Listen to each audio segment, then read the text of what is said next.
Rights Day we face a harsh truth. Human rights are under assault. Tens of millions of people are mired in poverty, hunger, poor health and education systems that have not yet fully recovered from COVID-19 pandemic. Global inequalities are running rampant and conflicts are intensifying. International law is willfully ignored. Authoritarianism is on the march while civic space is shrinking. Hateful rhetoric is fueling discrimination, division and outright violence, and women's rights continue to be rolled back in law and practice. This year's theme reminds us that human rights are about building the future right now. All human rights are indivisible, whether economic, social, civic, cultural or political. When one right is undermined, all rights are undermined. We must stand up for all rights always, healing divisions and building peace, tackling the scourges of poverty and hunger, ensuring health care and education for all, advancing justice and equality for women, girls and minorities, standing up for democracy, press freedom and workers' rights, promoting the right to a safe, clean, healthy and sustainable environment, and defending human rights defenders as they carry out their vital work. The recently adopted Pact for the Future reinforced the world's commitment to the Universal Declaration of Human Rights. On this important day, let's protect, defend and uphold all human rights for all people.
Esta quadra natalícia é mais deliciosa com a pastelaria Notre Maison.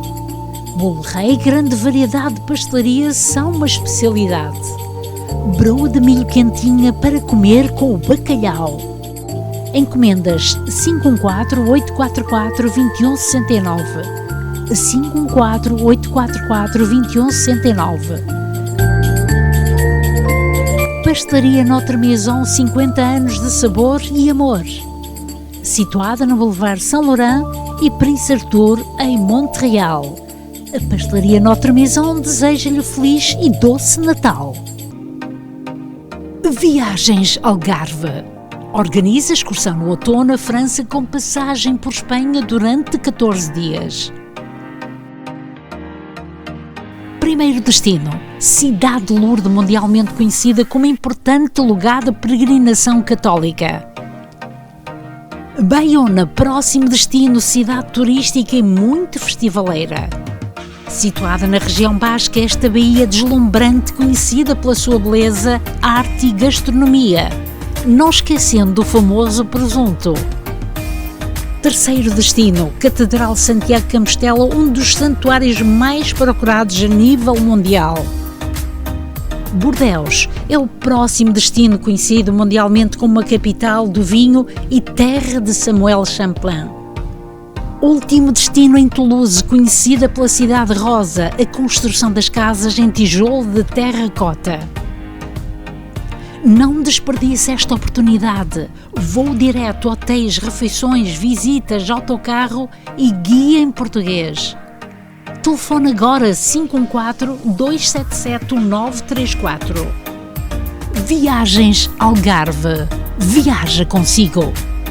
No Universal encontre todos os produtos para este Natal. A sua ceia está recheada com bacalhau, leitão e os nossos queijos e chouriço português.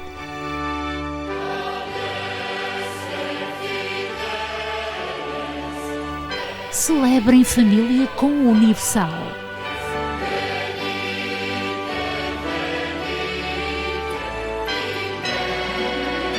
O Universal deseja-lhe votos de festas felizes.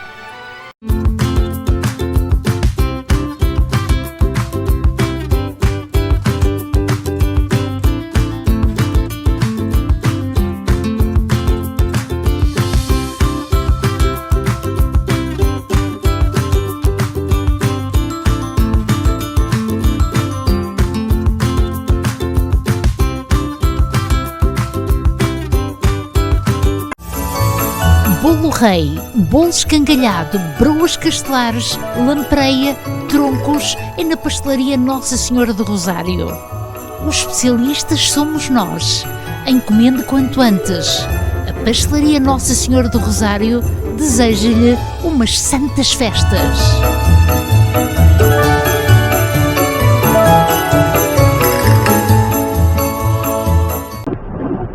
As condições de inverno não são fáceis para conduzirem.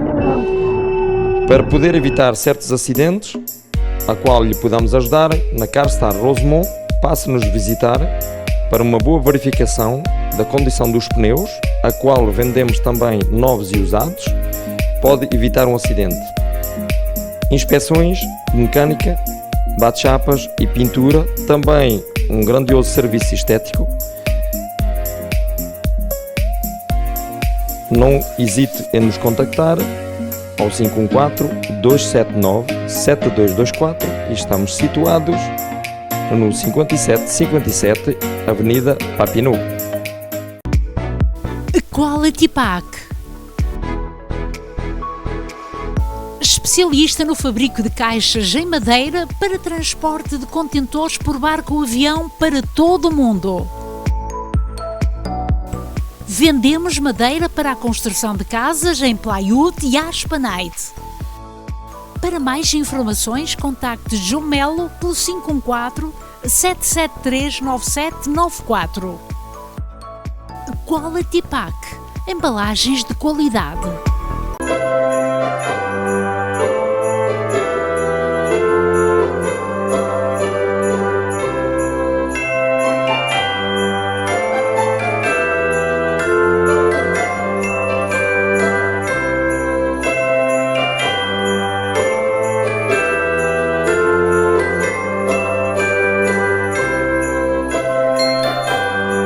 A Casa Minhota deseja a todos os votos de boas festas.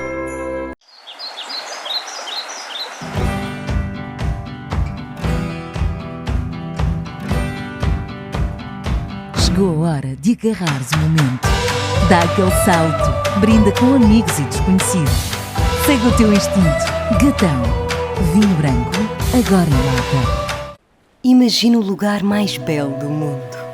9 ilhas nascidas no mar imenso pela força do fogo e moldadas pela habilidade única da natureza. Há décadas que temos o orgulho de sobrevoar este paraíso natural. Hoje continuamos a deslumbrar-nos com a magia que nos envolve. É esta a natureza que nos inspira a ser uma porta de entrada digna deste nosso destino de sonho. Por falar em sonho, o nosso transportar-vos para lugares mágicos.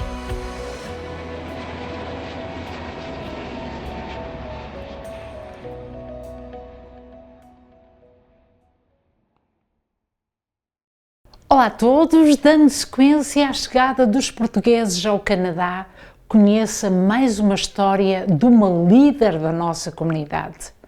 Jacinta Amâncio marcou-se pelo sentimento da passagem também por Angola. O meu nome é Jacinta Amâncio, nasci em Portugal continental numa aldeia que se chama Sobral de São Miguel. Presentemente é uma aldeia chamada do Xisto, muito interessante, parecida a Piódão, que toda a gente deve conhecer, e vim para o Canadá em agosto de 1979. partes, meu irmão, para longe do teu país, ouve bem esta canção, que ela te faça feliz. Para trás fica a lembrança do cheiro a rosmaninho e dos tempos da criança, passados lá no cantinho. Lá vai, já lá vai o imigrante, com os filhos pela mão, de olhos de rastros de lágrimas. Lá vai, já lá vai o imigrante. Lá vai para terras tão distantes. Lá vai, já lá vai o imigrante.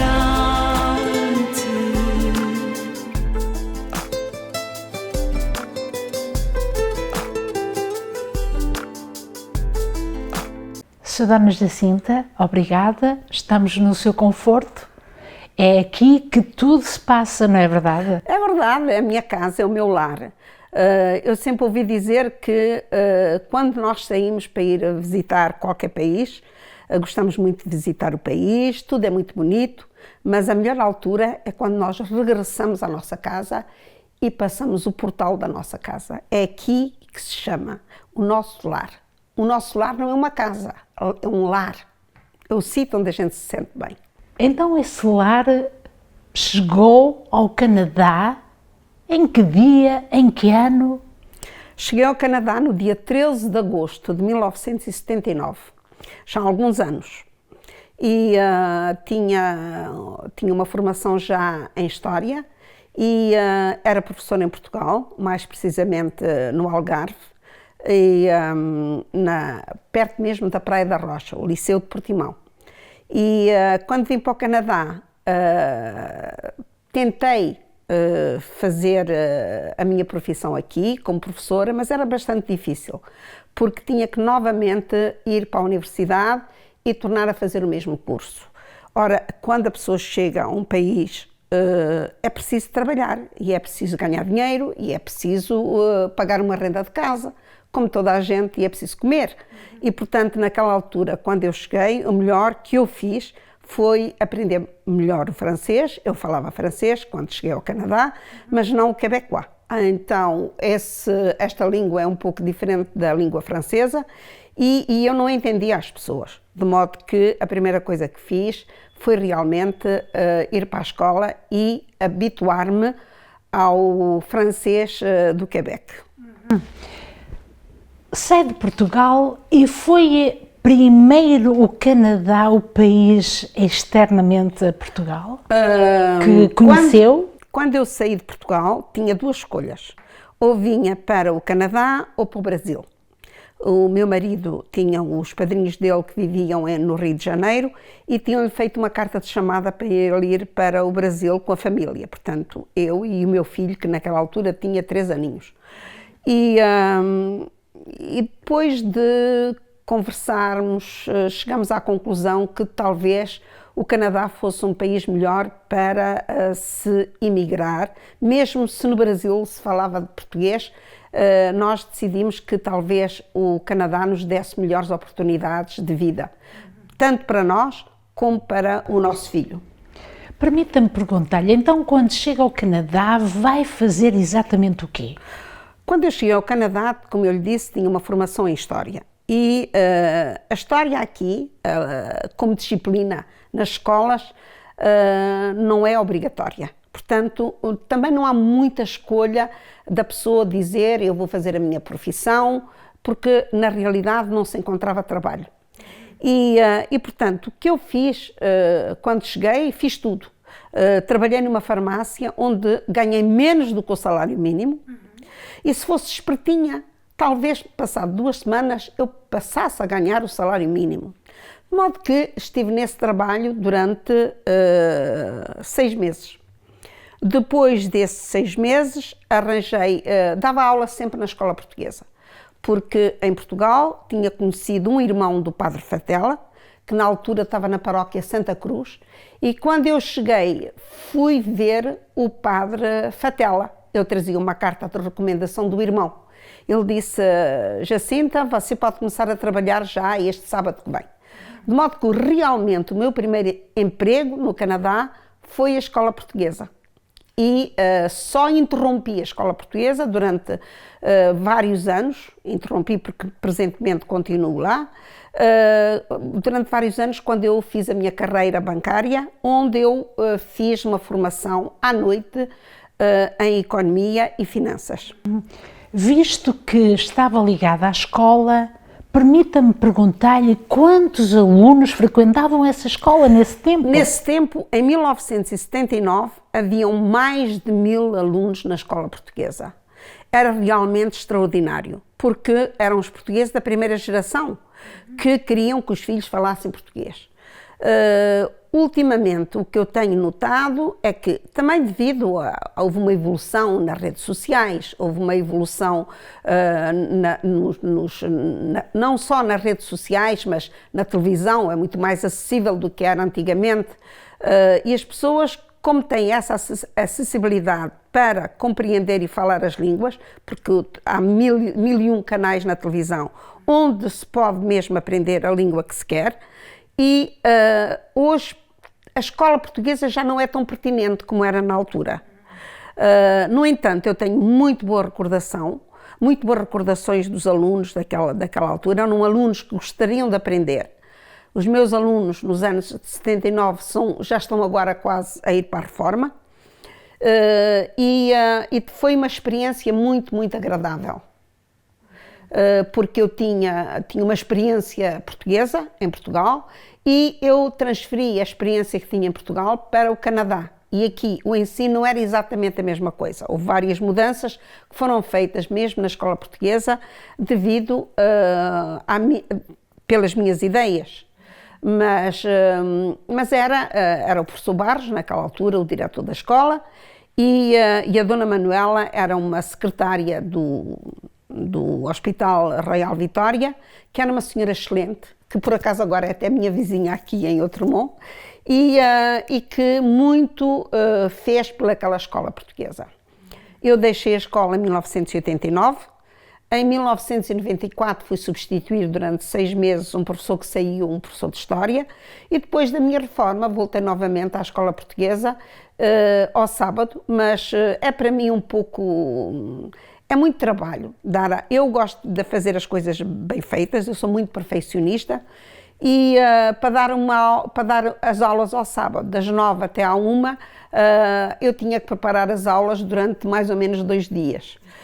Portanto, eu quero saber ao segundo o que é que eu vou fazer na aula. De modo que aproveitei para dar aulas a estrangeiros. Há 3 níveis, o nível 1, 2 e 3, e eu dou o nível 3 a estrangeiros, portanto, no ensinamento da língua portuguesa. São, sobretudo, canadianos que gostariam de um dia ir viver para Portugal, passar a reforma em Portugal devido às boas temperaturas que nós temos em Portugal, devido ao clima. Uhum. Os seus filhos frequentavam a escola? Não, nem o meu filho, nem a minha filha frequentaram a escola portuguesa. No entanto, em casa, não havia outra língua que se falasse a não ser o português. E quando me mandavam alguma mensagem por escrito, naquela altura, as mensagens tinham que ser escritas em português. Portanto, eu era extremamente cuidadosa quando falava português com os meus filhos, para não queria que eles fizessem erros, e hoje em dia serviu-lhes de muito o facto de terem tido uma preparação para o português, mesmo não falada na rua, mas em casa, serviu-lhes para a vida deles, porque hoje a minha filha é jornalista, ela vive em Madrid e fala português perfeitamente, espanhol perfeitamente, que ela fez um master na Universidade Complutense em Madrid, fala inglês e fala francês. E o meu filho, que atualmente está em Portugal, há 1 ano e meio que decidiu voltar a Portugal para abrir uma companhia, e serviu-lhe imenso saber falar a língua portuguesa. Eu, por mim, eu lembro-me de ter crescido nessa comunidade portuguesa e, para mim, a Caixa foi sempre o ponto central que reuniu toda a gente. E até hoje, ainda hoje, a minha filha, nós já não vemos no platô, mas a minha filha agora vai ser para a escola portuguesa, porque para nós é importante guardar essa proximidade da comunidade. E a língua, faz parte. Deixar aqui uma mensagem à direção da Caixa, ou o que é que esta Caixa merece ouvir? Eu tenho muito orgulho na Caixa de Economia. Eu acho que o trabalho que a Caixa fez e continua a fazer hoje em dia na comunidade portuguesa é uma coisa que é preciso continuar a perseguir. E eu, para mim, gostaria de dizer um grande obrigado a toda a gente que sacrificou muito, toda a energia que deram para fazerem que a Caixa seja o que ela é hoje. Portanto, em Portugal ele não tem problemas nenhuns. Eu, ao princípio, pensei que talvez ele tivesse algumas dificuldades, porque há termos que nós, em família, usamos, mas que nunca se usam, mas há outros termos que não se usam na vida de família, que se usam na vida social e que ele não conhecia. Mas ele habituou-se rapidamente e, portanto, fala francês, fala inglês e fala português corretamente. Os seus filhos frequentaram, por exemplo, ou foram batizados? Sim, foram a sim, levar o meu filho foi à batizado comunhão? na igreja Saint-Jean-Baptiste. A minha filha também. Portanto, tanto um como o outro são católicos. Não Frequentaram são a catequese? Como? Frequentaram a catequese? Não frequentaram a catequese. Há alguma razão que... Não, porque nós naquela altura vivíamos em Rosemère e era longe para vir para a igreja portuguesa. Nós frequentávamos a igreja de Rosemère e eles iam sempre à missa. Portanto, são pessoas extremamente... têm um sentimento de religião profundo dentro deles, embora não sejam cristãos praticantes. Mas vão à missa uma vez por ano, na Páscoa, como se costuma dizer, é preciso ir à missa uma vez por ano, pelo menos na Páscoa da Ressurreição. Eles realmente vão e frequentam, são pessoas com muito bons princípios e foi isso, é o principal, é nós darmos aos nossos filhos princípios de verdade, de bom trabalho, de estarem bem na sociedade e foi isso que nós tentamos. Aliás, nós vivemos para os nossos filhos. Exatamente. Sra. Dona Jacinta, casada com o Sr. Alexandre, tiveram 2 filhos, têm uma neta. Só. Exatamente. Em que momento é que vocês sentiam em família? Era aos fins de semana? Faziam o quê? A minha filha está na Europa já há alguns anos. E como a minha filha está na Europa, vinha cá pelo menos uma vez ou 2 vezes por ano. Mas o meu filho só tem uma menina e que por acaso nasceu prematura, com 6 meses, e foi preciso muita coisa para ela poder sobreviver, que ela teve 3 meses no hospital quando nasceu, e eu e o meu marido, demos muita ajuda à família, porque se não tivessem família, se não tivessem a mãe e o pai, era muito difícil ter passado através de todo aquele sofrimento. Portanto, eu aos domingos tinha sempre o meu filho aqui a almoçar, a minha nora e a minha neta. A partir de sexta-feira à tarde eu ia buscá-la à escola e passava os fins de semana connosco. Mas dizer que a sua neta foi à escola portuguesa, ou vai? Ou foi à escola portuguesa e durante 3 ou 4 anos, aqui em casa ela só falava português comigo, de vez em quando lá escorregava um bocadinho, porque a mãe é francesa e o pai fala-lhe em inglês, a mãe fala-lhe em francês e eu falo-lhe em português. De modo que a miúda, desde os 3 anos, falou as 3 línguas. Ela é perfeitamente trilingue. Ela foi para Portugal, com os pais, claro, mas frequenta um colégio francês. E o colégio francês que ela frequenta é obrigatório. Portanto, os cursos são dados em francês, mas tem que falar outras 3 línguas. De modo que ela fala francês, porque é a língua natural dela, da mãe. E fala inglês com o pai, porque o pai trabalha mais em inglês. Aliás, trabalha sempre em inglês e fala português comigo, de modo que a miúda fala perfeitamente as 3 línguas. Então como é que era aqui os fins de semana? Fazer almoços, fazer brincadeiras? Eu fazia o almoço com eles, saíamos. Ao sábado íamos sempre tomar o brunch, Íamos em família também, e eu, o meu filho, a minha nora e a miúda, salvo raras exceções. E ao domingo era para ser passado aqui. Durante a semana, durante 2 dias na semana, eu fazia sempre o jantar ao meu filho e à minha nora, que ia levar a casa, estava preparadinha para fazer tudo isso. Portanto, foi uma maneira de eu passar através e para ocupar o meu tempo, depois de ter vindo para a reforma, quando me reformei, em 2018. Faz muita falta ao trabalho. Mas já vamos ao trabalho. Mas eu ainda gostaria de tocar no sentido que sai de Portugal. Alguma vez, no tempo que esteve a transitar este país e Portugal, pensou em regressar a Portugal? Ficou em dúvida se havia de deixar o Canadá? Eu vou-lhe dizer muito sinceramente. Eu tenho os meus 2 filhos na Europa e a minha neta na Europa. E, portanto, pela primeira vez este ano, eu passei 4 meses de férias em Portugal, onde eu estive com eles, e pela primeira vez eu ponho a questão a mim própria. O que é que será melhor? Continuar no Canadá ou ir viver para Portugal? Mas há uma vivência aqui no Canadá que eu não encontro em Portugal.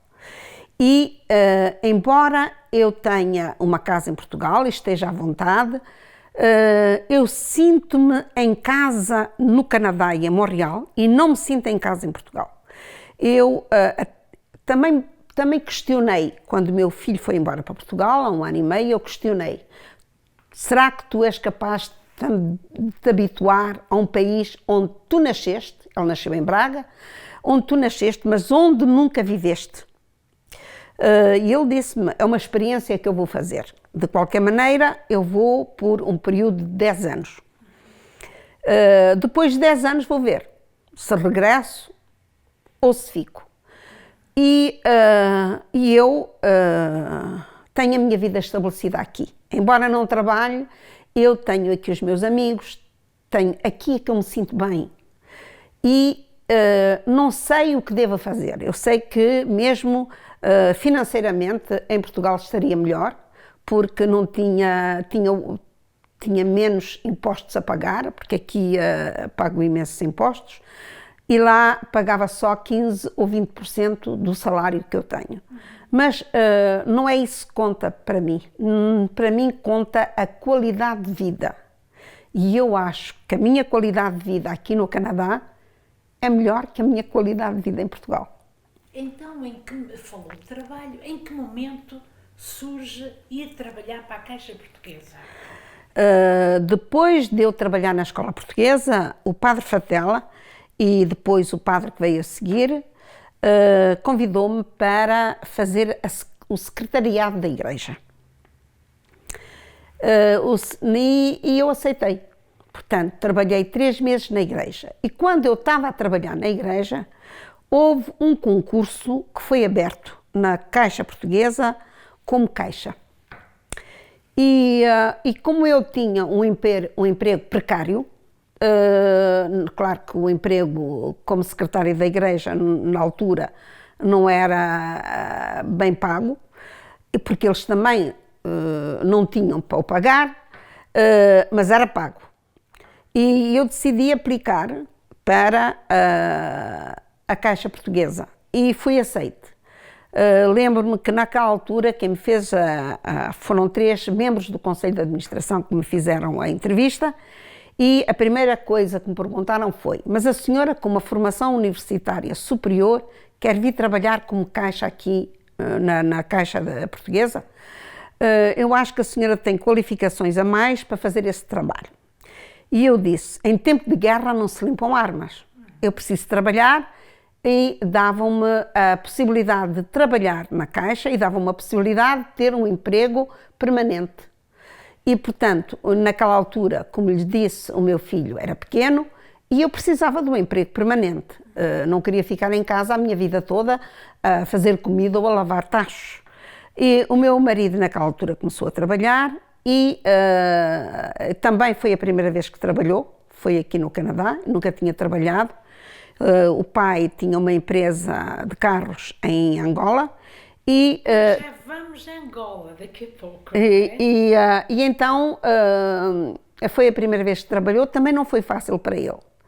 E, portanto, quando aquele emprego surgiu, um emprego permanente, eu acabei por aceitar, mesmo se, segundo os administradores, eu teria demasiadamente competência para fazer aquele trabalho. Mas não estou arrependida. Não está arrependida? Não. E quantos anos dentro da Caixa? 40. Deve ter visto muita coisa, muitas situações. Sim, quando eu comecei. Mesmo até O mundo tecnológico. crescimento da Caixa, não é verdade? Não só o crescimento em pessoas, em número de membros e de sócios, mas, sobretudo, a mudança tecnológica. Eu, quando comecei a trabalhar na Caixa, era tudo manual. Quando a pessoa queria pagar um empréstimo, eu perguntava, então quanto é que quer pagar? Quero pagar $100. E nós é que fazíamos, através da máquina de calcular, quanto é que a pessoa ia pagar em juros e quanto a pessoa abatia no capital. Portanto, eram fichas. A ficha amarela, a ficha vermelha, a ficha verde. Portanto, era tudo manual. Aliás, se não fossem os computadores, tal como nós hoje os conhecemos, não era possível fazer fusões financeiras, porque os números eram demasiadamente complicados para que humanamente isso se pudesse fazer. Portanto, eu assisti a toda a mudança tecnológica dentro da Caixa, desde a parte manual até ao computador mais sofisticado. O que é que o avanço fez ao nível do avanço da mentalidade portuguesa? Acha que os portugueses conseguiram, ou seja, a lusofonia também fazem parte da nossa cultura? Sabe que os humanos, nós desconhecemos até o quanto o humano é capaz de fazer por si próprio e de aceitar aceitar não só as novas tecnologias, mas de fazer face à mudança. Nós admiramos-nos mesmo com a nossa capacidade de poder mudar. E os portugueses são como os outros, são como os canadianos, os italianos e toda a gente, ou os espanhóis, ou seja quem for, são capazes também de se adaptar. Portanto, o nosso poder de adaptação é enorme. Olha, e a senhora, como diretora que foi muitos anos da Caixa Portuguesa, certamente lhe foi confiada muitas conversas com pessoas, com clientes, que não vamos aqui falar sobre isso, mas Claro. que sabe que ainda havia a mentalidade de deixar o dinheiro debaixo do colchão. Sim, sim, tínhamos. Havia, porque as pessoas estavam muito convencidas, por exemplo, vocês sabem que aos 75 anos nós temos a pensão do Governo do Canadá, mas se a pessoa não tem outros rendimentos, a pessoa tem o suplemento, que é um suplemento a essa pensão. Portanto, as pessoas estavam absolutamente convencidas que se tivessem dinheiro no banco não tinham direito ao suplemento, o que não é verdade. O que vai afetar o suplemento são os juros que a pessoa tem desse capital, mas não o dinheiro que tem no banco. Portanto, claro que as pessoas com uma determinada idade, quando eu entrei para a Caixa eu era uma jovem de 26 anos. Eu, quando saí da Caixa, era uma jovem de 66. Portanto, é muito... o facto de ter passado tantos anos e ter visto tanta mudança fez com que eu me convencesse a mim própria que nós somos capazes de nos adaptar a qualquer situação. Olha, mas permita-me, nesse aspecto de... Há um tempo atrás, a Caixa Desjardins teve problemas de tentativa de fraude e os clientes exatamente, há muitos anos. E as pessoas foram alertadas. E acha que no seu tempo de Caixa, no começo, existia essas coisas no pensamento, ou existiam essas maneiras de tentativa de roubo? Não é bem um roubo, não se pode dizer que seja roubo. A Caixa passou por 2 momentos difíceis na vida dela. Em 1981, houve uma problemática nos empréstimos que a Caixa fez. Houve colusão. Houve, de facto, podemos dizer, não podemos falar em fraude, mas podemos dizer que foram empréstimos mal concedidos.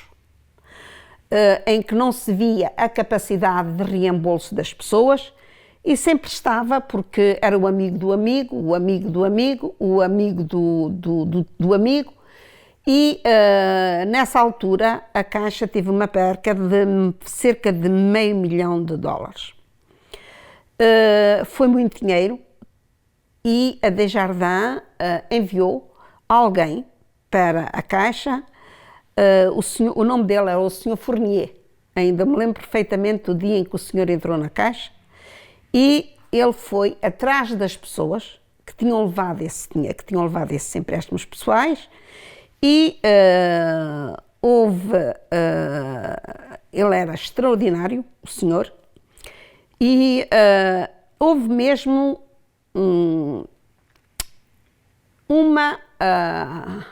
uma situação crítica em que a Caixa poderia fechar. Houve um rapport da Desjardins. O rapport da Desjardins dizia que a Caixa era mal governada e que talvez a melhor solução seria a de a fechar. Quando o Sr. Fournier entrou, ele foi atrás dessas pessoas e conseguiu reaver mais de metade do capital que se tinha perdido. Portanto, e isso veio fazer com que a Desjardins repensasse e de pensar dar outra oportunidade à Caixa. A oportunidade foi dada. Em 1998, 99, tivemos um outro período difícil, em que não podemos dizer que a Caixa, que houve fraude também. O que aconteceu foi que se deu crédito a uma companhia de câmbio e esse crédito que foi dado também não tinha, não havia nada que o garantisse. Nós, quando emprestamos dinheiro para uma casa, nós temos a casa em garantia. Não paga, vamos buscar a casa. Quando fazemos um empréstimo para um automóvel, bem, nós emprestamos para o automóvel, se não pagar, vamos buscar o automóvel.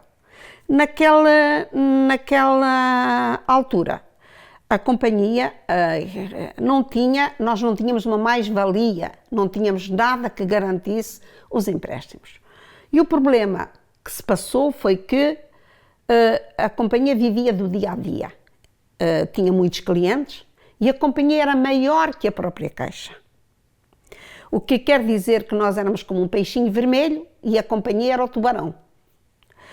Ora, houve uma altura em que a compensação, que é o pagamento dos cheques, para quem não sabe, eu passo-lhe um cheque assim, o meu cheque é da Caixa e você tem a sua conta no Banco Nacional, vai pôr o meu cheque é da Caixa no Banco Nacional. Por sua vez, o Banco Nacional vem à Caixa buscar o meu dinheiro. Ora, o que acontece é que a compensação começou a ser feita em 24 horas e havia um dinheiro no ar que não existia em lado nenhum. E, portanto, quando esse movimento acabou, que se parou a conta, houve cheques que não tinham cobertura, porque também não tinha havido depósitos para os próprios cheques. E, portanto, quando parou, houve um buraco de vários milhões. E a Caixa foi perseguida. Todos os escritórios de advogados de Montreal estavam no problema e nós tivemos que ir para Quebec à procura de advogados que nos defendessem. A Caixa perdeu em tribunal e quando a Caixa perdeu, houve uma negociação fora hors cour, como se costuma dizer, no corredor. E houve alguns clientes que, porque a companhia ainda deixou alguns milhões na Caixa, na conta americana e na conta canadiana. Portanto, e esse dinheiro ficou gelado durante um determinado período, enquanto as coisas estavam a regularizar-se no tribunal. Houve clientes que, por cada dólar que perderam, receberam 50 cêntimos. Houve clientes que, por cada dólar que perderam, receberam 70 cêntimos. E houve clientes que, por cada dólar que perderam, receberam 30 cêntimos. E, portanto, nós tínhamos seguro, porque todos os bancos têm um seguro, e nós seguramos uns nos outros. E, para dar o exemplo, nós estávamos seguros através do seguro da Caixa Desjardins, pela Sécurité Desjardins, até 300 mil. A partir de 300 mil era outra companhia de seguros que nos segurava e a partir de outro montante era a Lloyds, de Londres. E, portanto, a Lloyds pagou e quando se assinou para que o caso fosse encerrado, como lhes disse, dependia do cliente aquilo que recebeu e a Lloyds teve que pagar. Mas nós tivemos uma equipa, não um ou dois contabilistas, mas uma equipa de contabilistas durante vários meses na Caixa, depois foi mais do que um mês, para deslindar todo aquele imbróglio dos depósitos, das saídas, dos cheques, etc., que é muito complicado de explicar. E só em despesas de advogados foram vários milhões. Posso dizer mesmo mais de 3 milhões em despesas de advogados.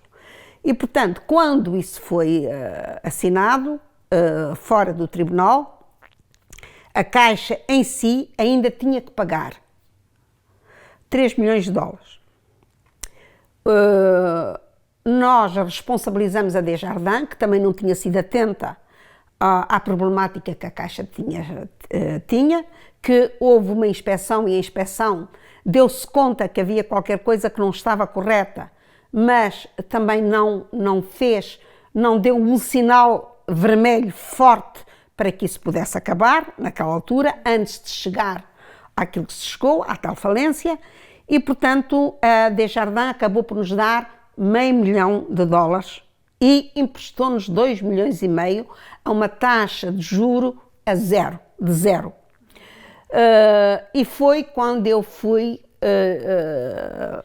eleita para a diretora-geral. Portanto, E fez ressuscitar.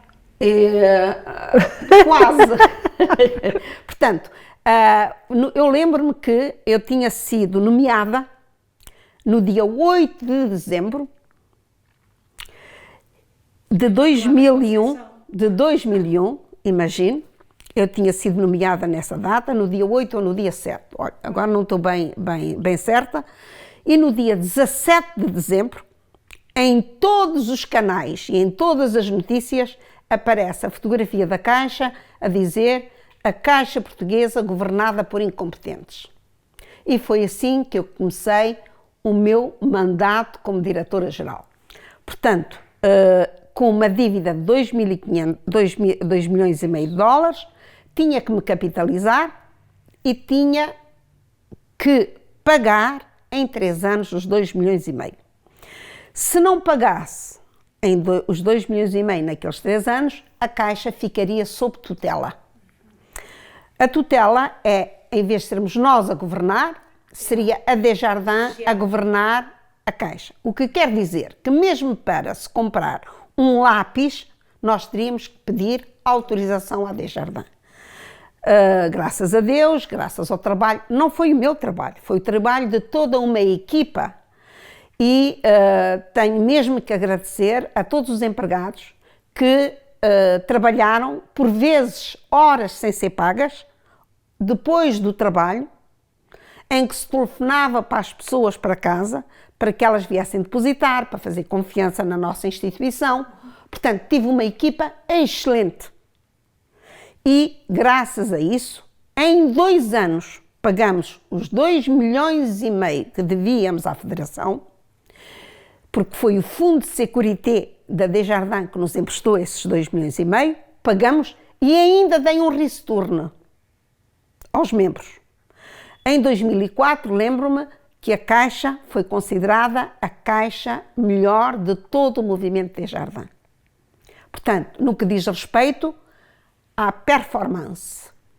Portanto, eu tentei fazer o meu melhor. Como vos disse, uma pessoa sozinha não pode fazer nada.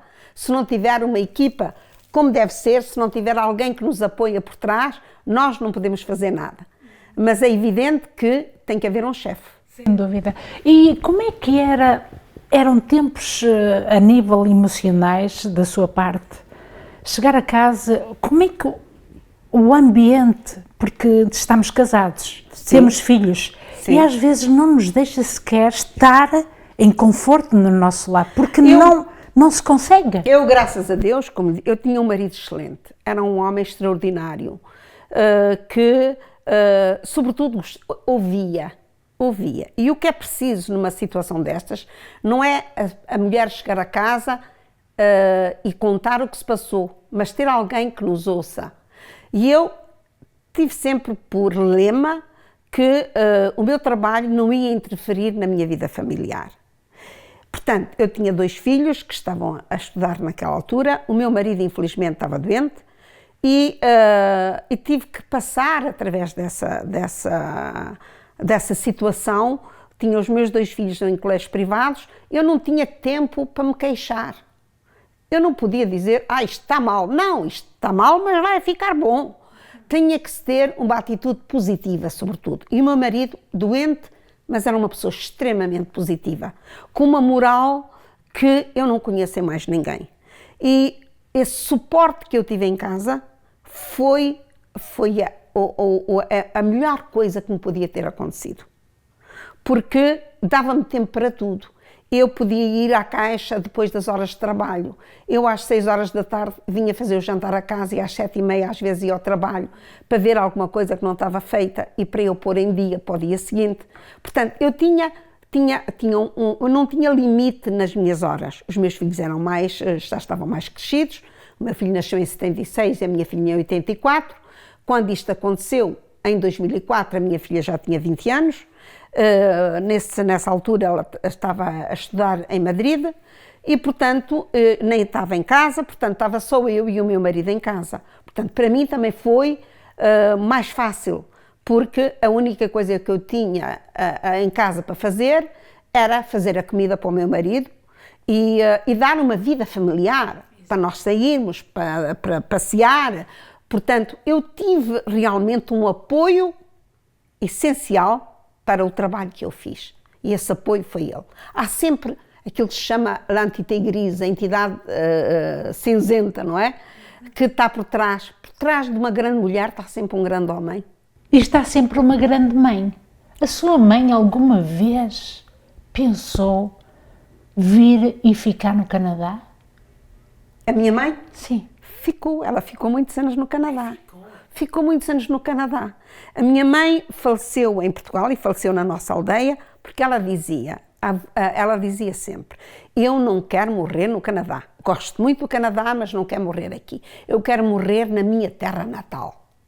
E nós temos um lar muito bonito na nossa aldeia e esse lar, ela esteve só 6 meses no lar, porque ela ficou com problemas para andar e nós não éramos capazes de a levar para lado nenhum. Mas ela morreu com 101 anos. Uau, centenária! Sim, centenária, e 101 anos, e morreu com o juízo dela perfeito. Ela não teve nenhuma doença de Alzheimer, demência, nunca teve nada disso. Ela morreu de velhice, portanto, de velhice, e houve uma vacina que lhe foi dada para a gripe e ela não aceitou aquela vacina. No tempo da Covid ou antes? Não, foi antes. Foi em 2000, ela faleceu em dezembro de 2018. Permita-me perguntar-lhe o que é que mais admirava na sua mãe, que ainda hoje a recorda com muito apreço, com muita saudade. A minha mãe era uma pessoa com muito caráter. Muito caráter. E quando eu era pequena, não havia concessões. Nós somos uma família de 7, tenho uma irmã mais velha e depois 5 rapazes e eu. A minha irmã casou-se quando eu tinha 3 anos, portanto, é uma pessoa que eu não conheço. E eu fui criada com uns 5 rapazes. E naquela altura a educação era assim, os rapazes podiam sair de casa, mas as mulheres não. Porque as mulheres têm que estar em casa, têm que aprender a cozinhar, têm que aprender a lavar, têm que aprender... No entanto, eu nunca cozinhei até me casar, eu nunca cozinhei na minha vida. A primeira vez que cozinhei foi em Portugal, em Vila Nova de Foscoa. Nunca tinha cozinhado, a minha mãe se me poupou para isso, nunca tinha lavado roupa. porque eu sempre fui estudante e vivíamos em África e, portanto, a vida Pois, também era mais fácil. permita-me chegar aí. Em que momento é que surge Angola? O meu pai foi para Angola em 1954 e eu fui para Angola em 1960.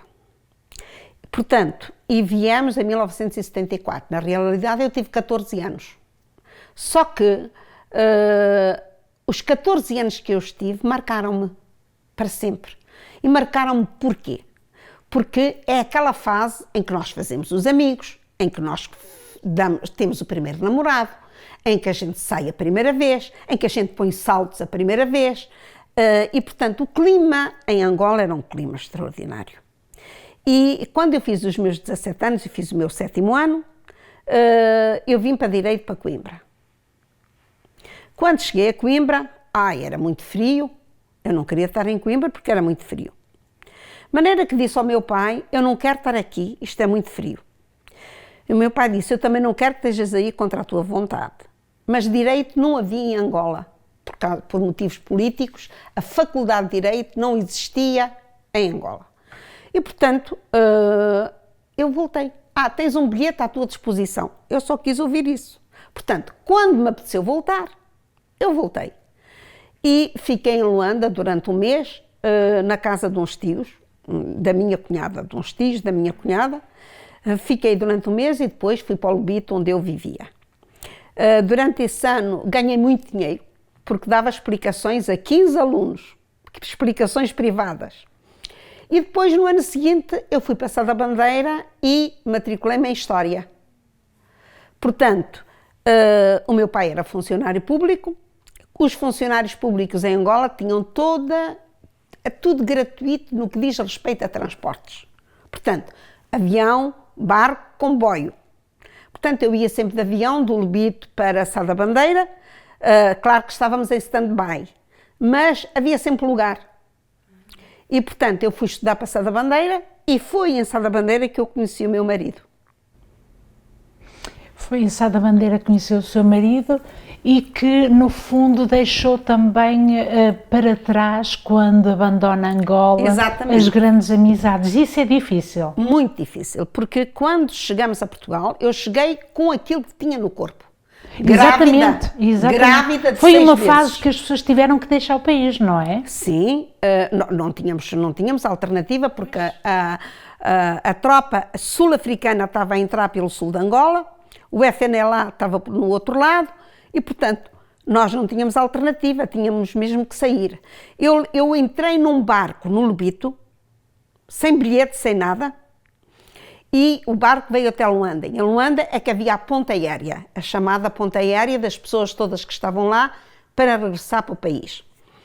Havia tiros por tudo quanto era lá dentro das cidades. Eu vi uma pessoa a agonizar num cruzamento com tropa nos 4 cantos e ninguém se aproximou da pessoa que estava a agonizar, porque senão levava um tiro. Portanto, as pessoas não sabem bem o que é uma guerra civil, só realmente quem a vive.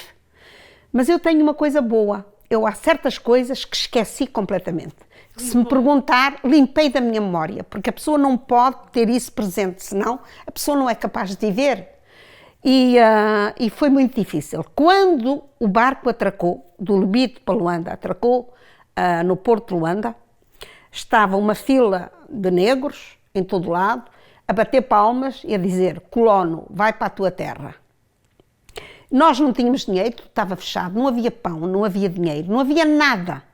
E fomos para o aeroporto e eu tinha um irmão em Luanda, que é economista e que trabalhava no Banco Comercial de Angola. E fui para a casa dele, e era mais velho do que eu, 2 anos só. Ele até ficou em Angola depois da independência, ficou 3 anos, mas era impossível. E em 1979 ele regressou também. E os 2.500 escudos, ou 7.500 escudos, que nos trocavam quando chegávamos a Portugal, foi o meu irmão que me deu, a mim, 7.500 escudos e ao meu marido 7.500 escudos, porque nós não conseguimos nem ir ao banco, ficou tudo. Viemos com aquilo que tínhamos no corpo, grávida de 6 meses. Foi assim que eu entrei em Lisboa, no dia 30 de novembro de 1974. O que é que mudou a Angola do tempo em que lá esteve Para e agora. hoje como é que é? Pobre Angola. Até mesmo os negros gostariam que os portugueses voltassem.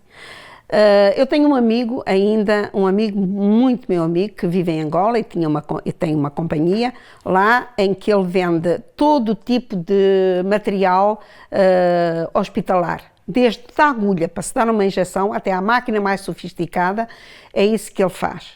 Tem uma companhia dessas, vai buscar o material a diferentes países europeus, à África do Sul, e é difícil viver em Angola. Primeiro, a cidade não tem infraestruturas para ter aqueles milhões todos de habitantes que tem.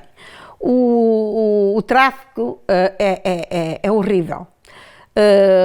É melhor um português ou um branco não conduzir, porque se acontece alguma coisa pode ter problemas graves. Tem que ter um chofer do país. O país é um país muito corrupto. As infraestruturas que os portugueses deixaram, que não tem nada a ver com as infraestruturas que os belgas, por exemplo, deixaram no Congo belga, nós tínhamos infraestruturas completamente modernas, interessantes, as cidades eram limpas. Agora deixaram as estradas sem asfalto, a chuva vem, deita tudo, conforme a chuva vem e estraga, fica estragado, salvo exceções, em que há vários prédios que foram feitos agora pelos chineses em Luanda e onde moram os generais e as pessoas do partido, mas tudo o resto está completamente estragado. Eu no outro dia vi aqui na televisão, quando o presidente americano esteve em Luanda e foi ao Lobito, foi a terra onde eu vivi. O Lobito tem a baía maior de toda a costa ocidental africana. Portanto, diziam que os barcos todos de guerra dos americanos cabiam todos naquela baía. Portanto, é uma baía onde nunca há grandes tempestades, porque está abrigada. E, portanto, quando eu vi aquela terra, eu fiquei... doeu-me a alma. E porquê que me doeu a alma? Porque a cidade era a sala de visitas de Angola, aquela terra. Era linda, jardins lindos, as portas do mar era qualquer coisa de bonito, com estátuas na baía. Aquilo era pura e simplesmente uma beleza que não dá para explicar, era maravilhoso. A senhora está-me a dizer que os portugueses têm uma maneira de estar e servir bem especial pelo mundo inteiro. Com certeza. Portanto, Angola não era o Canadá, o português quando ia para Angola não imigrava, estava dentro do próprio país. E, portanto, como Angola dava oportunidades a toda a gente, eu nunca vi ninguém que estivesse no desemprego em Angola. Eu não conheci nunca ninguém no desemprego. E o interessante de tudo isto é que quando havia concursos para as repartições públicas, a prioridade era dada aos negros, não aos brancos. A prioridade era dada aos negros, porque os brancos, habitualmente, o que é que faziam? Podiam eles próprios fundar as suas próprias companhias. Não digo que também não trabalhassem na função pública. O meu pai trabalhava no Porto de Lobito e era a função pública.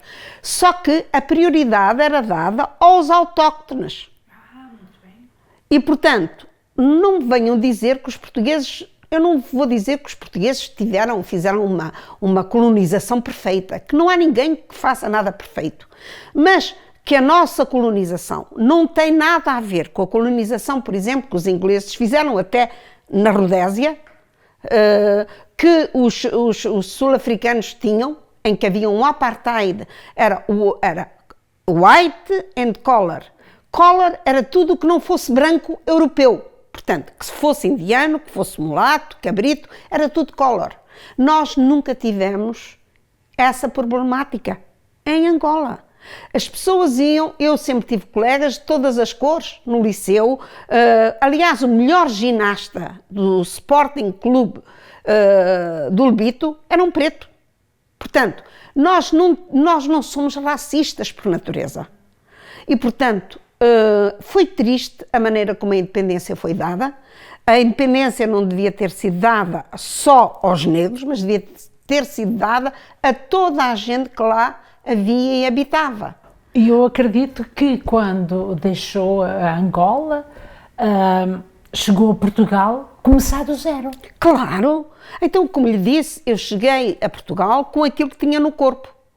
Tivemos que entrar num barco no Lobito sem dinheiro, entramos por entrar. E depois, quando cheguei, porque nós não conseguimos regressar a Sá da Bandeira, porque a África do Sul e os cubanos num lado e a África do Sul por outro lado estavam a invadir a parte sul toda de Angola. Portanto, era-nos impossível fazer o caminho realmente do Lobito para Sá da Bandeira, que ainda são à volta de 350 a 400 quilómetros. Mas eu sei que... E o que é que eu estava a fazer no Lobito? Os meus pais estavam a fazer as malas para vir embora. Porque as coisas estavam mal, não havia comida, nem sequer havia pão. E nós viemos de Sá da Bandeira para nos despedirmos dos meus pais, que vinham, portanto, para Portugal. E não conseguimos mais regressar. Quando eu vos digo que uma guerra civil é difícil, porque havia vários partidos, havia o MPLA, havia o FNLA e havia a UNITA. Eram os 3 partidos que lutavam entre eles para ver quem é que ficaria com o poder. É claro que Portugal entregou o poder na mão do MPLA, o Movimento Popular para a Libertação de Angola, que eram comunistas.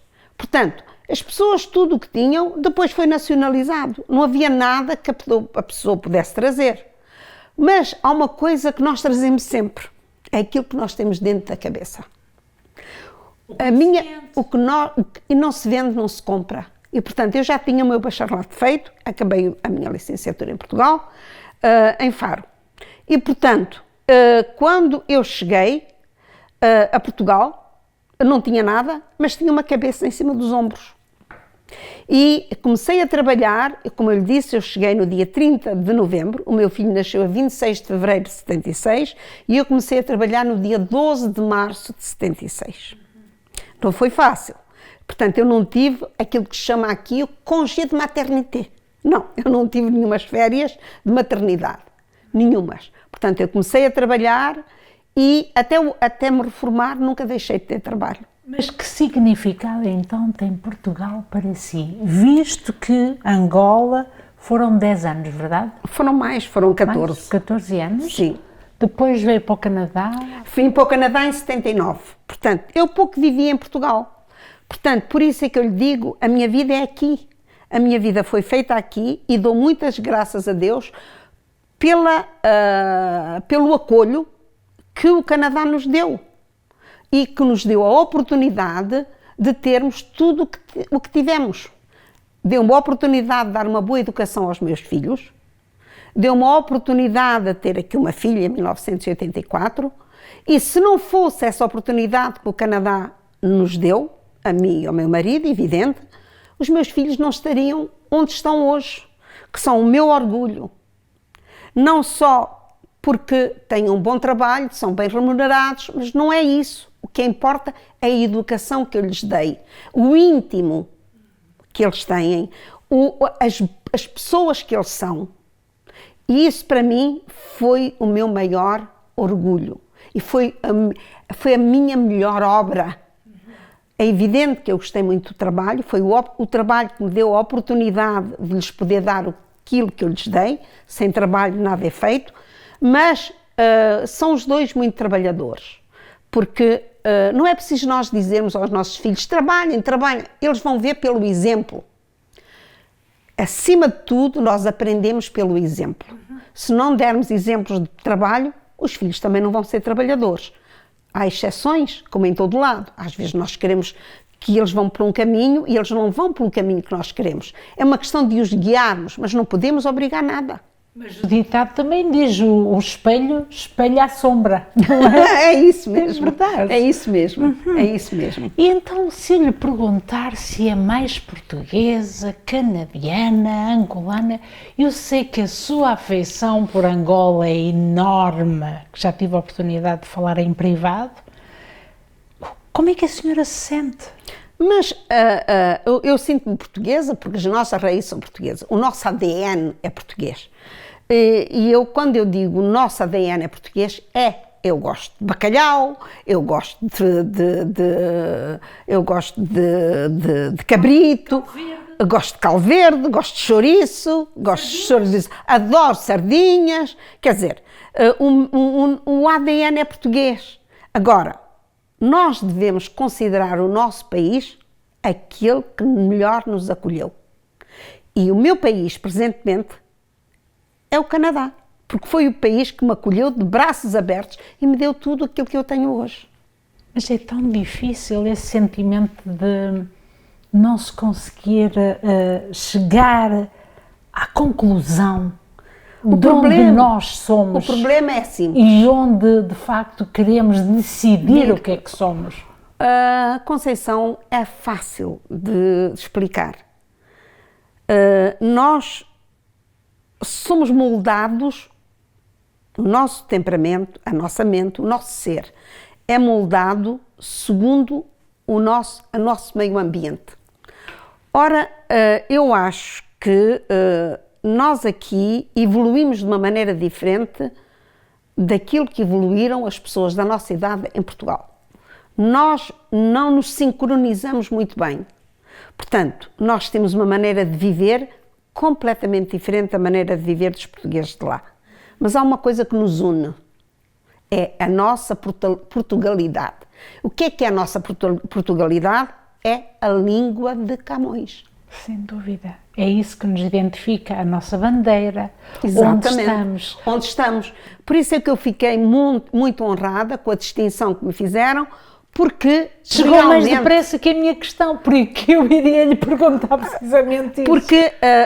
Porque senti que, de facto, a Portugalidade estava dentro de mim.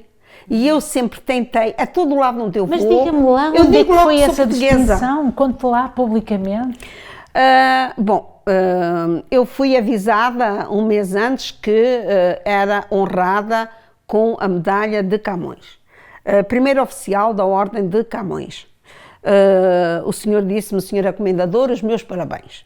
Mas eu, como lhe digo, Conceição, eu não estava à espera de nenhuma medalha de reconhecimento. É verdade que é sempre bem-vinda, é uma honra e, portanto, nós temos que honrar e honorar a honra que nos foi atribuída. E eu, aliás, devia ter sido dada pelo Presidente da República um ano antes, mas eu passo sempre os verões em Portugal. Portanto, vou daqui no mês de junho, só regresso no mês de outubro e o Presidente da República veio no mês de setembro.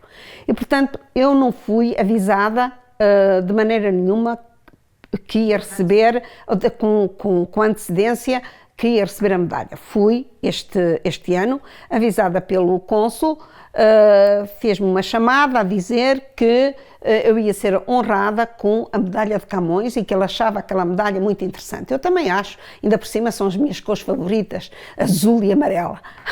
Então onde é que recebeu? Recebi no dia 10, foi até no dia 9 de junho, na Igreja Portuguesa, e foi o Ministro da Defesa que estava cá, com o Ministro da Defesa e o Embaixador, e foi o Ministro da Defesa que me entregou a medalha na Santa Cruz, na altura das festas que habitualmente se fazem aqui no mês de junho. E, portanto, sinto-me honrada por isso, porque, como eu lhe disse, o ADN é português. E o facto de... E serviu a comunidade. Servi a comunidade e fiz tudo aquilo que eu pude. Servi a comunidade portuguesa, servi sempre em português. Espero que isso, que a instituição hoje em dia se lembre que é uma instituição portuguesa e que honre a instituição como instituição portuguesa e que façam com que ela perdure no tempo. Porque o problema, que seja de uma companhia, que seja de uma instituição, que seja do que for, é o seguimento.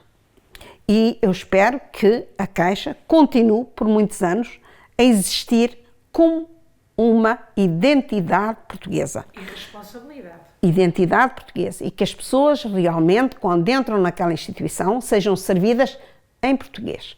Para mim isso é essencial. E sempre foi isso que eu tentei fazer toda a vida em que eu dirigi a instituição, e não só como dirigente da instituição, como empregada da instituição. Sempre lutei para que a Caixa fosse vista realmente como um pedacinho de Portugal em Montreal.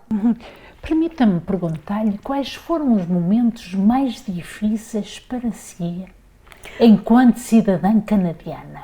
Porque é portuguesa, mas também é canadiana. Exatamente. Eu, pessoalmente, se eu lhe falar pessoalmente, a altura mais difícil da minha vida foi quando cheguei a Portugal vinda de Angola, em que não tinha nada, em que eu não tinha sítio onde estar, em que estava grávida e não sabia o que é que ia acontecer.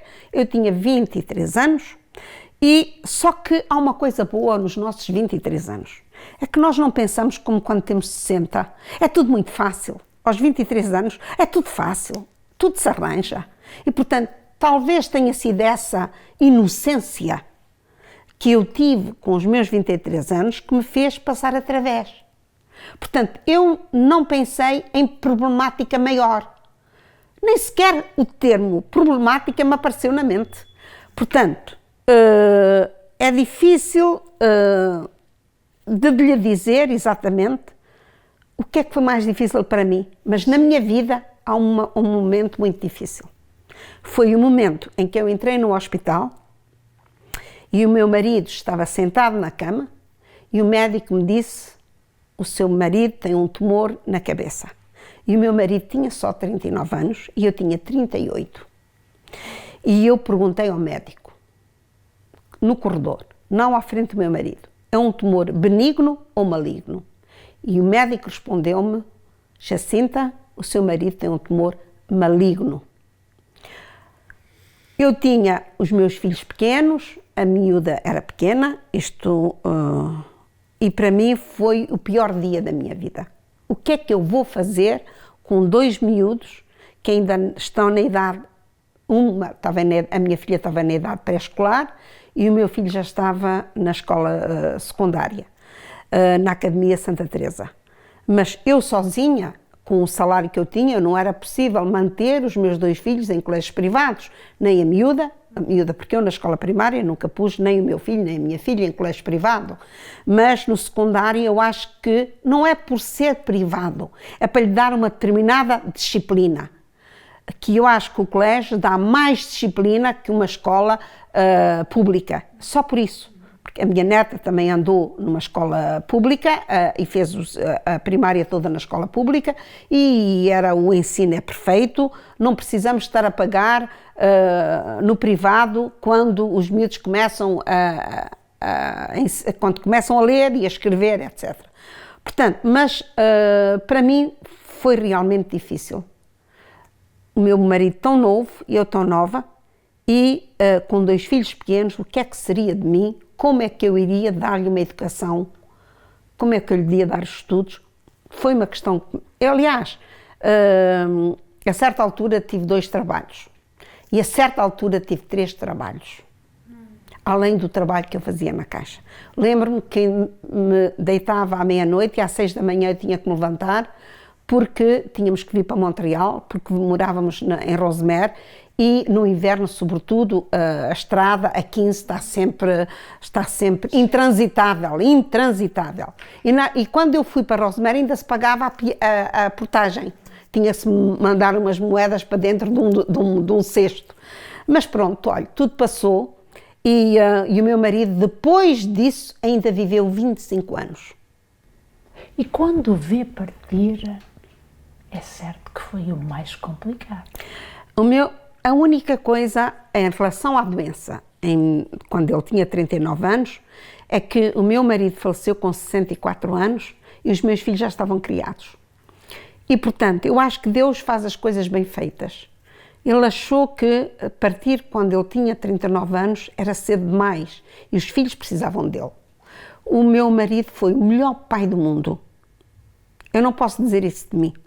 que fui a melhor mãe do mundo, mas o meu marido realmente foi o melhor pai do mundo.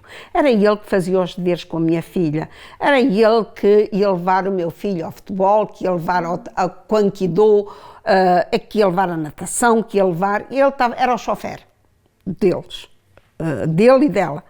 Aliás, a minha filha ainda esta semana me disse: mamã, aquilo que mais me faz falta é quando eu me levanto de manhã e vou para o trabalho e não tenho ninguém à porta para me levar ao trabalho. O papá, quando eu estava aí em Montreal, estava sempre à minha porta com o pequeno almoço na mão, para mim. E todos os dias me levava ao trabalho, mas trazia-me o pequeno almoço. Portanto, são estas coisas que nos ficam. Tive sempre uma vida familiar muito íntima, em que tudo era possível dizer-se, em que nos apoiávamos uns nos outros. Era quente. Era um ambiente, exato, era um ambiente com calor, familiar, exatamente, cozy, como dizem os ingleses. E como é que se sente a sua casa hoje, com a ausência do marido? A ausência, sabe, a dor nunca passa, a dor está sempre presente. E o meu marido deixou-me um legado, e foram os 2 filhos, e eu vejo neles o retrato do pai, mas é extremamente difícil viver sozinha. Não, eu até sou uma pessoa solitária, a solidão não me assusta. Aliás, eu nunca tive medo de pessoas que dizem eu não era capaz de viver sozinha. Eu vivo sozinha muito bem, eu sou uma pessoa até solitária, eu gosto de ler, gosto de escrever. Eu tenho sempre 2 ou 3 livros que estou a ler ao mesmo tempo. Aliás, os meus filhos também gostam muito de leitura, o meu marido também. De maneira que de qualquer livro novo que saia eu gosto de comprar, eu gosto de ver revistas. É à noite, quando a pessoa está um pouco a ver televisão, que precisava de uma pessoa ao lado para comentar, ver-se um filme, comentar, uma palavra amiga, um carinho. É isso que me faz falta, é esse carinho que não tenho, é essa saudade, mas é uma saudade tão grande que aperta o coração e que faz com que parece que o coração até nos rebenta. Eu este ano não vou passar o Natal a Portugal porque eu não gosto de viajar. Eu queria, como é que é os vossos natais em casa? Agora, este ano o meu filho queria que eu fosse lá, mas eu detesto viajar. E eles vêm cá passar 15 dias no mês de fevereiro. De modo que eu este ano, e eu cheguei só no fim do mês de outubro, e portanto só tive aqui o mês de novembro e já estamos em dezembro. Eu não queria tornar outra vez a viajar. De maneira que eu vou outra vez em junho e eles vêm cá no mês de fevereiro. Portanto, eu estou com eles bastante tempo no ano ainda. E a minha neta também vem, claro. Este ano tenho aqui 2 irmãos e um meu sobrinho, que é meu afilhado, é que faz o Natal este ano e eu vou para lá fazer com eles, festejar o Natal, o dia 24. Quer dizer então que a casa fica vazia? A minha fica. Eu pus assim umas coisinhas, uma arvorezinha, assim o calendário do Advento, só para me lembrar e um Pai Natal à porta, só para me lembrar que também era Natal. E eu fiz um vídeo com os meus filhos, eles disseram: então estás com o espírito. Com o espírito de Natal. É. Eu disse: bem, o espírito bem não está lá, mas ao menos eu olho para aqui para o Pai Natal e lembro-me que vocês existem. Então precisas do Pai Natal para saberes que nós existimos? E temos agora a vossa neta, que é a única. A minha única. A minha filha não tem filhos. Quais são as suas preocupações? Eu estou muito perto da minha neta. Realmente seria bom. Eu estou muito perto da minha neta. Alertar para o perigo deste mundo. Olha, sobretudo as redes sociais. As redes sociais é o maior perigo que há presentemente. É que os miúdos se podem fazer atacar, entre aspas, pelos amigos. Olha, pintaste, olha, és feio, olha, és bonita, olha, é assim. Portanto, e os miúdos sofrem muito com isso. Mas é preciso haver regras. ok? E eu penso que, e sobretudo, regras e muitas atividades externas, em que os miúdos possam brincar na rua, em que eles possam ver outra coisa, ir ao cinema, mesmo a uma sala de cinema, ir a um teatro, e não estar continuamente com a tablete na mão e com o iPad e o telefone, etc.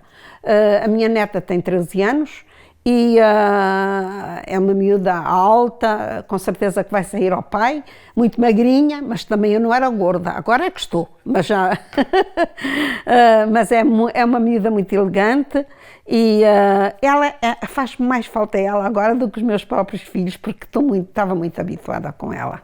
É um bom sentimento. E ela própria diz-me: Zazá, porquê é que tu não vens? Porquê é que tu não ficas aqui comigo? Eu disse: não, a Zazá não pode ir viver contigo, com o teu pai e com a tua mãe. Vocês são uma família e eu sou outra, eu gosto muito de ti, mas é quando tu vens à minha casa. Eu gosto de ir à tua, mas a partir de 2 dias já chega. Olha, a fechar mesmo este encontro, estamos já na quadra natalícia. Quais são as recomendações que deixa hoje aqui para a nossa comunidade? Para os jovens, sobretudo, que é o nosso futuro. Sim, sobretudo que os jovens pensem nas boas ações, em dar alguma coisa. E deve-se dar com a mão direita, de maneira que a esquerda não saiba. Que ajudem os pobres naquilo que puderem, que façam boas ações e, sobretudo, que passem um Natal muito feliz em família. A melhor coisa que nós temos é a família. Nada é mais importante. E nada é mais importante que o amor. E, sobretudo, o sentimento de paz, do dever que foi cumprido. A pessoa tem que ter um sentimento de alegria e, sobretudo, paz de espírito. É isso que nós precisamos no mundo. Todos. Porque o pão nosso de cada dia, nós até temos. Às vezes falta-nos o amor, e há muitas pessoas que têm medo de dizer: eu gosto de ti. Eu todos os dias digo aos meus filhos: eu gosto de vocês. Eu digo à minha neta todos os dias: eu gosto muito de ti, minha chuchuzinha. Porque eu acho que mais do que qualquer coisa material, é o amor que nós damos que é a nossa herança para os nossos filhos, e é o nosso exemplo, o exemplo de fazer sempre o bem, mesmo a quem nos faz mal. Foi maravilhoso. Votos de umas santas festas. E foi um gosto para vocês enorme. Para vocês também, para o vosso filho, felicidades para o vosso filho, que ele seja um dia um líder, porque ele já é um líder, e que ele seja um líder ainda maior, que ele tenha uma carreira exemplar, em que vocês se sintam orgulhosos da educação que lhes puderam dar. Porque, infelizmente, no mundo, e é isso que nós temos que pensar nesta quadra natalícia, há muita gente que cria e não pode.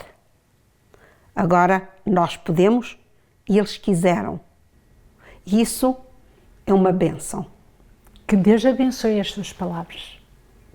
Para vocês foi também. Um gosto enorme. Muito obrigada. A mim também. Estamos agora em companhia da Dona Jacinta Amâncio, que toda a gente conhece como a antiga diretora-geral da Caixa Desjardins Portuguesa, e que hoje recebeu uma condecoração e que agora é a primeira oficial da Ordem de Camões. É verdade.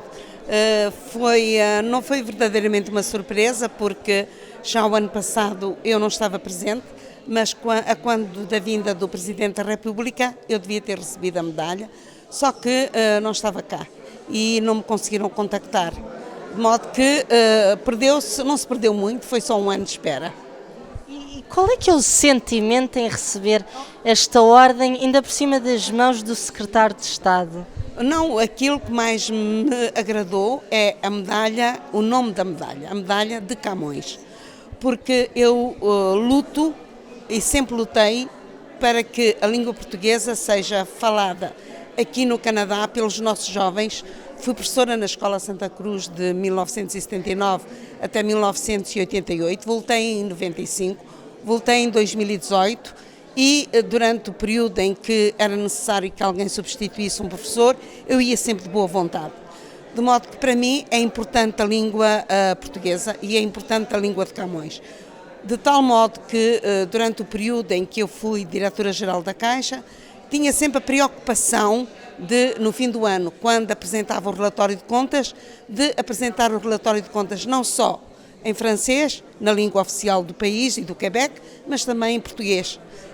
Porque acho que nós devemos fazer alguma coisa pela nossa língua, que no fundo é a quinta língua mais falada no mundo e devemos ter orgulho nessa língua.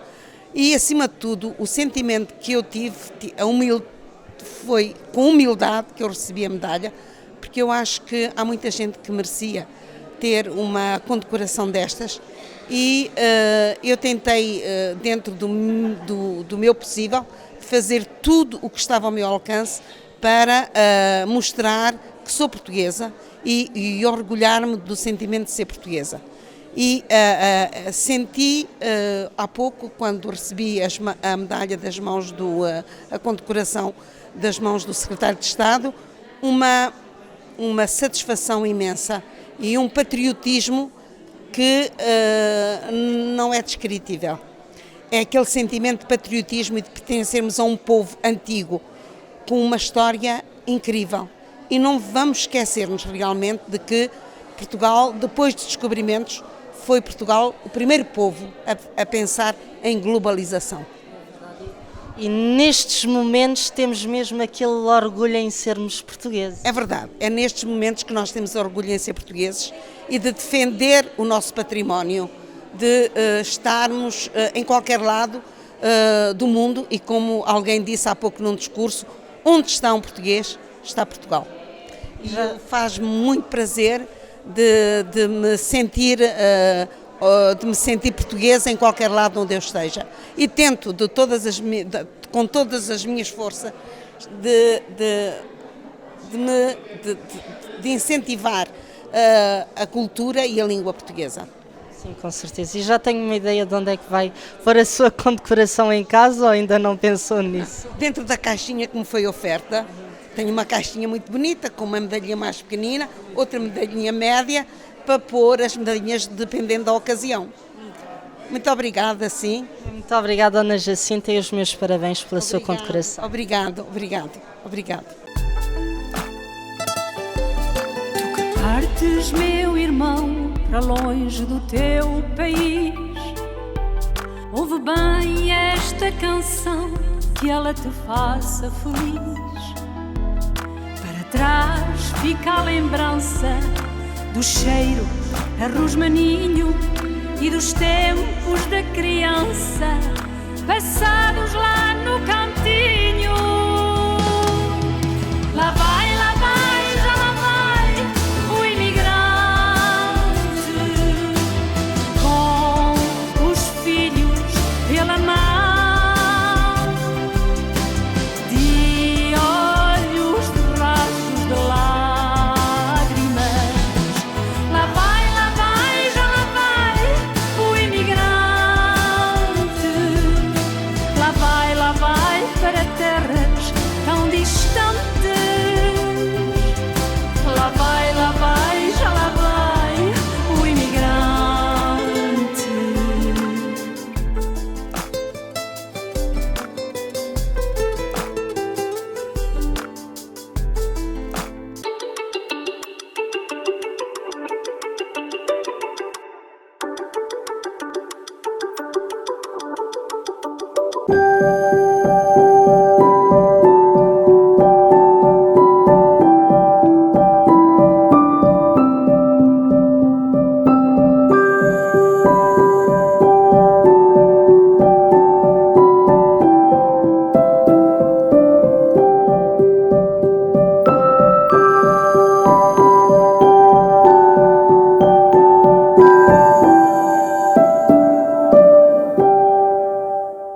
Como poder sorrir no meio de tanto sofrimento é o que muitos se perguntam.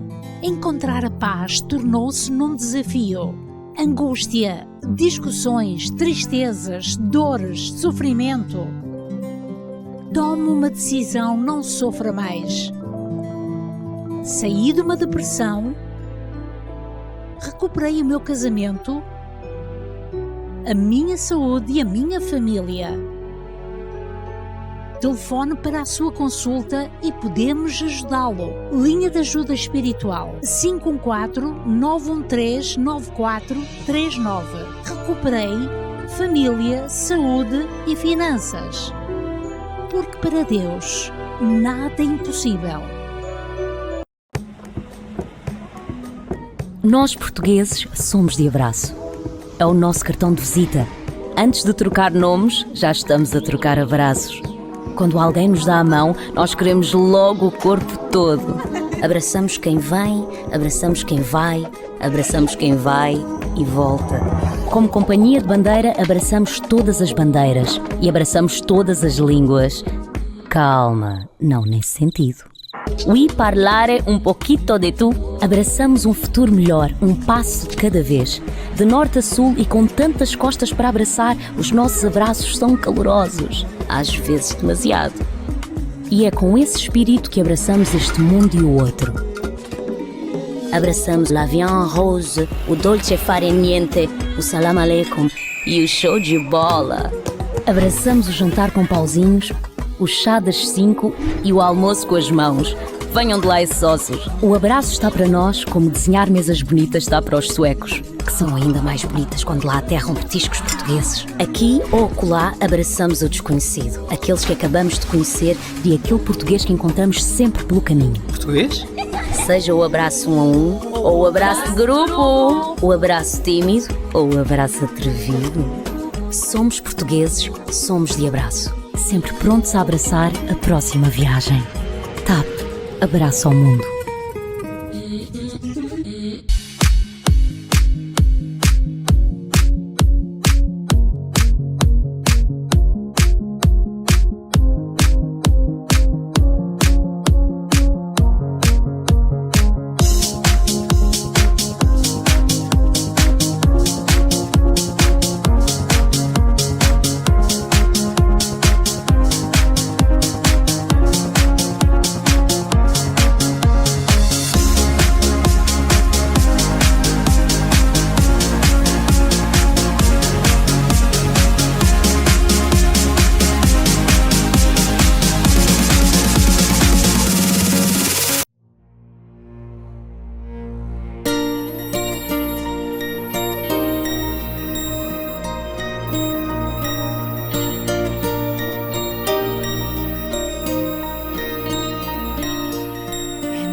As estrelas a brilhar, as famílias reunidas, o amor está no ar, as luzes cintilantes, o pinheiro a enfeitar, as risadas das crianças convidam a festejar. Vai caindo a neve, a lareira a aquecer, histórias e lembranças vamos reviver, nos sorrisos e abraços vamos acreditar que o espírito de Natal nos possa guiar. É Natal, é Natal, é tempo de alegria, corações unidos, paz e harmonia. É Natal, juntos vamos cantar.